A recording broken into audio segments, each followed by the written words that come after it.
more chord action. What's up? What's happening, everybody? Welcome back to R.E.I.D TV. I know the studio looks a little bit different. Can anybody tell me what's different? Did somebody say some palm trees? You damn skip it, because we're in motherfucking Florida. First episode, not from Georgia. Special episode, Florida edition, R.E.I.D TV. How y'all doing, baby? How y'all doing in Georgia? It's raining right now, you know, all day. It didn't rain the entire 3 days we've been here, and all of a day, sudden it's raining. But, you know, outside of that, still beautiful out this motherfucker. Still a great shot. Still the scenery, you know, immaculate. But anyway, let me get my shameless plugs out of the way. Make sure y'all like, subscribe, share the goddamn content. Later on, we will be doing a podcast together. It will be an exclusive. It will have some special guests coming through. You're going to love it. It's going to be great. So make sure you stay tuned for that. But without further ado, play my intro. I just hit my plug, he did the whoopie whoop. Kyrie in the lane and that's a fucking scoop. Left my Montclair in the car, now I got the damn flu. If I see you in the club, then I don't remember you. Hey, don't believe the rumors, baby, they were never true. Used to count my issues, now I stack it with my shoes. We only with the codeine, that means no green. Wear my Tomb Raider, bitch, Jolie. Hey, strong. Alright, so today we're going to keep it a little simpler. We're going to address some eternal issues when it comes to how us younger folk may or may not choose their mate. Now, growing up, and I think just of all time, men date for looks, women date for resources. And if you call it a preference, you know, it's your preference. But at the same time, there's a lot of biological things and aspects, and there's reasons we want certain things that we can't explain them. That's usually biology speaking through us. But, you know, sometimes we don't want to admit it. We want to blame it as a preference. We want to blame it as, you know, well, my daddy, my mama. And we're going to talk about that, too. Like, did y'all's parents teach y'all how to vet a woman or how to look for a man? Ladies? Anybody? Mine didn't. Because, you know, it's like a good amount of us grew up with both our parents, or at least parents who have been married 20-plus years. And if that's not the majority of your group, then, you know, we're on different paths, different parallels to the same journey. But how is it that a lot of us grew up with parents who are in long-lasting marriages and relationships, but for some reason, none of us know how to look for those relationships. None of us know how to identify the right girl when we see it, or to identify the right guy when we see it. Because in my opinion, I think that a lot of the older generation, they want to see the work done before they do anything in terms of like investing in it, in terms of, you know, stuff like that. Well, that's what I feel like we were taught. It's more so like, well, if it's not a for sure thing, you don't need to be doing it. But let's be honest. A lot of our parents were like, well, fuck it. She's single. We fuck with each other. Let's get married. You know, they want to tell you it was a big-ass love story, but I'm sure that a lot of y'all's parents just got together on a whim like, bruh, we will do better to make it together, so let's just run this shit together, and it worked out. And then the kids come along, and then they got something to fight for. But now, all of a sudden, people make excuses that, oh, I don't got the money, I don't want to pay for a kid, it's too expensive, you know, I'd rather live in my own apartment, I'd rather live with a roommate than to be like, yo, I'm trying to get married and have kids. You trying to get married and have kids? All right, let's make this shit work. That's what I feel our parents did mostly, but that's not something they would advise us to do.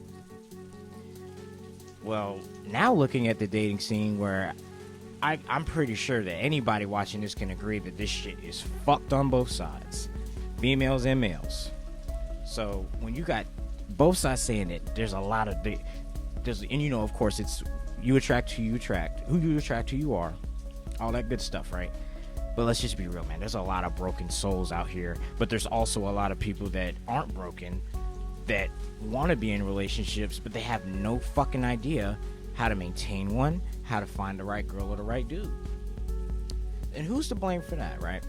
Who is to blame for that? Is that our parents for, you know, they never really have a concrete plan on how we could do this the right way.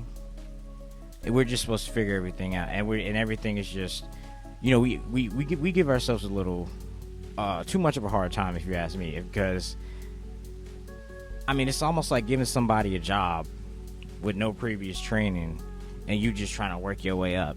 You're probably going to fuck up a lot, and you're probably not going to get paid a lot. That's how I became a chef, actually, when I was getting paid shits and pennies, but it was worth it because I was basically paying for the knowledge and the experience. And then that correlates and that equals out. But in terms of what we look for in partners, we're completely blind, and we're not willing to work, and we get heartbroken early to where we don't trust people, and when we do decide to let people in, we nitpick, and we're critiquing every little thing to see if they're the correct one or not. Sorry, somebody driving a goddamn Mustang, swinging their nuts around out here in Florida.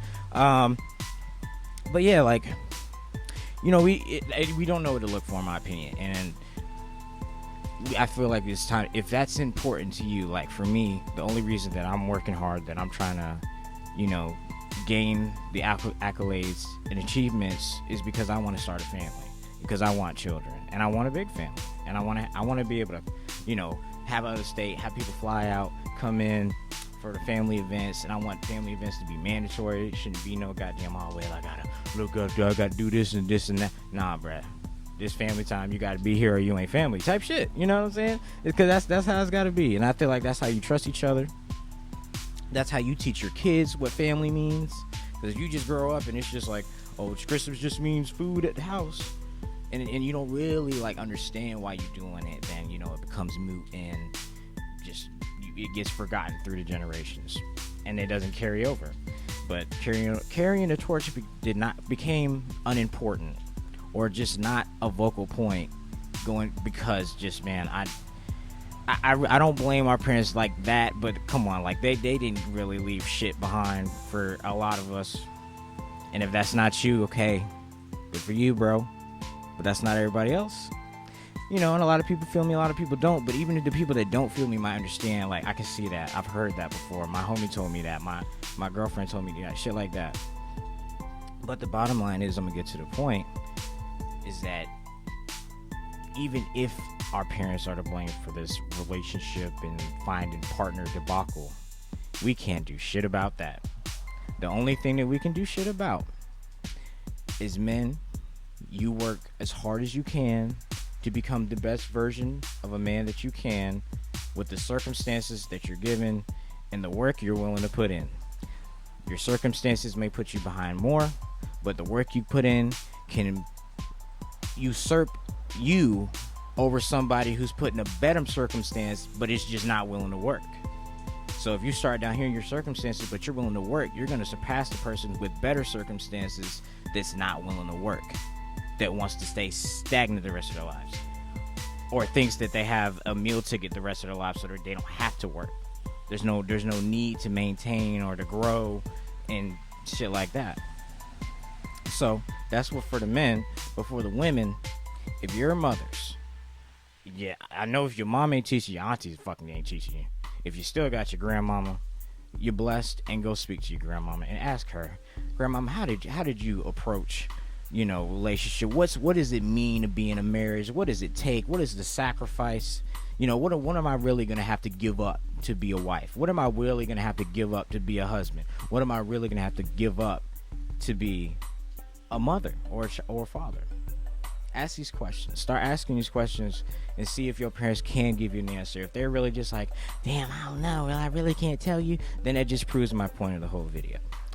But all we can do is work on ourselves. I think the women need to go and speak to women who are knowledgeable about relationships and marriage, but for whatever you're trying to achieve. If you don't want marriage, cool, it's not for everybody. But if we want it, like I want it, I just advise everybody to just start putting in your own work. Like, if you want to just chase the poon and the coochie and you just want to get ran through, ladies, then I mean, this for show ain't for y'all. This is for show ain't for the hoes. This is not for the hoes ass show right here, bro. So for those who want the relationship, we got to put in a lot more work. That same amount of work that you putting in for your 40-hour a week job, can you at least put in 10 to maybe go and listen to some dating coaches, talk to some dating coaches, get some free consultations. There's always some free consultations everywhere. Everybody wants to, at least get you a foot in the door because they're already going to make bank after that first free consultation. So just do some research. And if you don't care, don't complain about the circumstances that's going on, because there are a lot of good men and women out here that will know what they want. They're just you just have to figure out which one is really ready and who's still broken and who's just, NPC walking around, no mind, having, all body, all muscle, women, men, look great, look beautiful, but ain't on shit up here. So, that attraction only going to get y'all so far. Because attraction just is good for sex. But just imagine if the sex stopped. Then what? Because y'all don't even think about a sexless marriage. Y'all don't think about the possibility of shit like that. But that's what comes with it. That's called sacrifice. That's called doing whatever it takes to maintain a relationship with the person that you fucking chose to go through life with. So with that being said, just leave that with that on your mind. And I would like to thank y'all for tuning in while we're in this beautiful Florida weather. It's starting to not fucking rain anymore. Looks good though. Looks good behind the background. But I hope this helps some people. I hope this is kind of, even if you don't get all the answers you want, because there can be a part two, but to just think about what I'm saying and understand that even though we do have a lot more information, we're like steps back right now in terms of our Generation Z, kind of millennials. We got some work to do. We got to almost reinvent the wheel for no fucking reason in terms of relationships. So be it. But it's time to put in the work if that's what you want. Again, thank y'all for tuning in. I love y'all. Be ready tonight. Big show podcast coming. I don't even know when I'm going to release this shit. I might just keep it in the vault. But thank y'all for tuning in. I love y'all. Sayonara. Arrivederci. A peace out. I just spent a 10. They loving me, of course. Never broke, just been way before I made that choice. Like forever. She give me face long like a